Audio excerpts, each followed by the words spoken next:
I'm Elena. Sitting in a quiet cafe, watching my family across the table, I can't help replaying the last 12 days. They don't look like themselves anymore. My father, Harold, usually upright and certain, now slumps forward, dark circles carved beneath his eyes. My mother, Marcia, keeps dabbing at smudged mascara, her composure slipping every few minutes. My younger sister, Chloe, sits rigidly, her fingers gripping a thick legal envelope as if it might disappear if she lets go. 12 days ago, none of this seemed possible. It began the afternoon I moved into my new apartment. I was carrying the last box inside when my phone buzzed nonstop.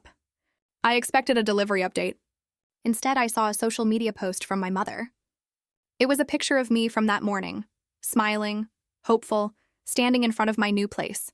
The caption read, "The 29-year-old freeloader is finally out. No more cooking for her." At first, I just stared at it.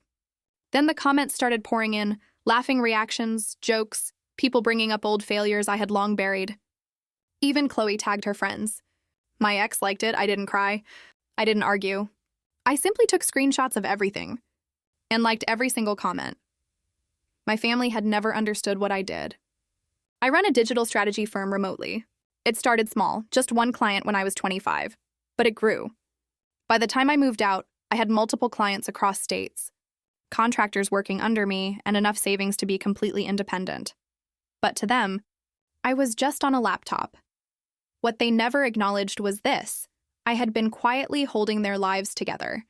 I rebuilt my mother's online boutique from scratch, fixing orders, automating shipping, managing angry customers. I kept my father's construction business from collapsing, handling payroll, taxes, and accounts he barely understood. I reviewed Chloe's influencer contracts, saving her from deals that would have trapped her. I stayed because every time I tried to leave, everything would start breaking and I'd step back in to fix it, until I didn't. Before moving out, I spent 6 weeks preparing. I separated systems, removed my access, and drew a firm boundary between help and work. That post my mother made? That was the confirmation I needed, so I stopped. Day 4, my mother's store slowed down. Orders stalled. Complaints came in. I ignored them.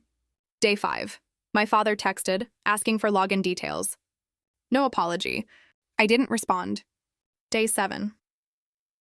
Chloe casually asked me to check a contract, real quick. I didn't answer that either. That evening, I went for a walk. For the first time in years, I felt quiet, no demands, no expectations. That night, I sent a formal notice. I would no longer provide unpaid services. I included documentation, over 100 hours of unpaid work. 12 minutes later, the calls began. I didn't pick up. By the next few days, everything started unraveling. My mother's business was drowning in complaints. My father was behind on payments.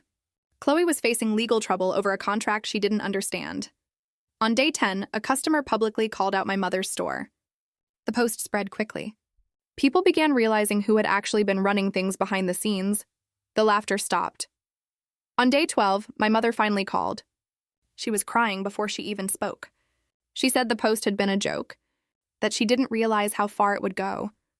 I told her everything, every system, every late night, every problem I had solved while she joked about me being useless. There was a long silence.